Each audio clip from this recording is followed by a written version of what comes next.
আমাৰ আটাইৰে মৰমৰ শ্ৰদ্ধাৰ ভোগেশ্বৰ বৰুৱা ডাঙৰীয়াৰ জন্মদিনত আয়োজিত অভিৰুচি ক্ৰীড়া দিৱসৰ 42 বছৰত ভৰি দিছোঁ। এই 42 বছৰৰ কেন্দ্ৰীয়ভাৱে গুৱাহাটীত কেন্দ্ৰীয় অনুষ্ঠান হ'ব। 3 ছেপ্টেম্বৰত সামূহিক দৌৰ ৰাতিপুৱা 6:15 আৰু সেইটো এইবাৰ বিশেষ এটা কাৰণত চৰকাৰী কিছুমান নিয়ম নীতি আমি মানি চলিব লাগিব। গতিকে সেই নিৰ্দেশৰ আমি সন্মান জনাই আমি সৰুসজাই ষ্টেডিয়ামৰ পৰা এতিয়া আমি আনন্দ পাম যিহেতু 3 ছেপ্টেম্বৰত আমাৰ মাননীয় মুখ্যমন্ত্ৰী হিমন্ত বিশ্ব শৰ্মাই এটা আদৰণীয় কাম কৰা বুলি আমি ক'ব লাগিব। সেইটো ভোগেশ্বৰ বৰুৱা ডাঙৰীয়াৰ নামত ভোগেশ্বৰ বৰুৱা স্পৰ্টছ কমপ্লেক্স হিচাপে নামকৰণ কৰিব আৰু সেই কথাটোতে উৎসাহী হৈ আমি চিটিত ভোগেশ্বৰ বৰুৱাৰ স্পৰ্টছ কমপ্লেক্স ষ্টাৰ্ট হ'ব বুলি আমি কৈছোঁ। তাত ষ্টাৰ্ট হ'ব ৰাতিপুৱা 6:15। সেই অনুষ্ঠানটোত কেইবাগৰাকী বিশিষ্ট খ্যাতনামা ক্ৰীড়াবিদ থাকিব। বিশেষকৈ মনালিছা বৰুৱা, অৰ্জুন মনালিছা বৰুৱা উপস্থিত থাকিব। তাৰপিছত কমলেশ মেহতা ডাঙৰীয়া থাকিব। তাৰপিছত আমাৰ অতি মৰমৰ সদায় থাকে অভিৰুচিত উপস্থিত তৈবুন্নিছা ডাঙৰীয়ানী। আৰু এই বস্তুটো অনুষ্ঠানটো সামূহিক দৌৰটো নেতৃত্ব ল'ব বৰ্ষা ৰাণী বিষয়াই। আমি এইবাৰ অলপ ব্যতিক্ৰম কৰিছোঁ যে ইমান দিনে খেলুৱৈক মাতি আহিছিলোঁ, এইবাৰ সাংস্কৃতিক জগতখনৰ পৰা আমি আহ্বান জনাইছোঁ আৰু আমাৰ আহ্বানক কেইবাগৰাকীও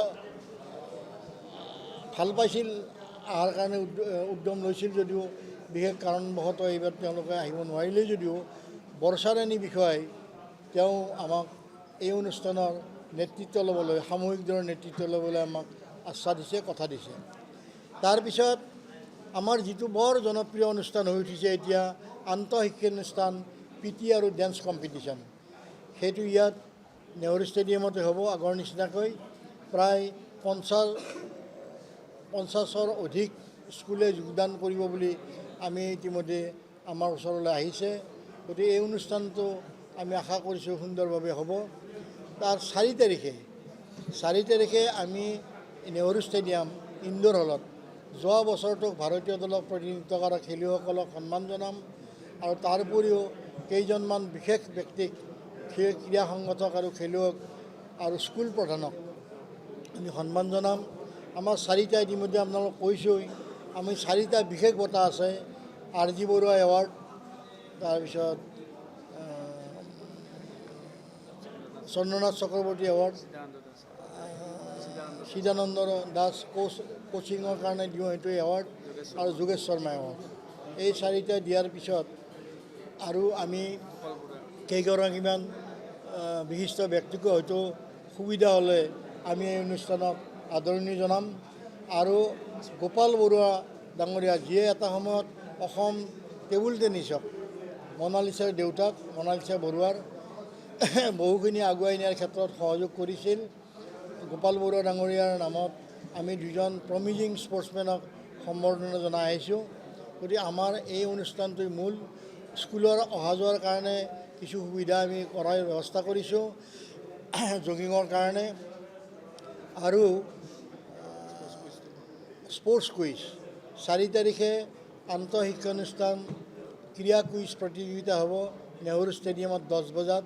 মই আশা ৰাখিছোঁ সকলোৱে সহযোগ পৰামৰ্শ যোগদানেৰে 42তম অভিৰুচি ক্ৰীড়া দিৱস সফল কৰি তোলাৰ লগতে ভোগেশ্বৰ বৰুৱা ডাঙৰীয়াক আমি যাতে নতুন নৱপ্ৰজন্মই যুগমীয়াভাৱে মনত ৰাখোঁ, তাৰ কাৰণে আপোনালোকক আমাক সহযোগ কৰিব।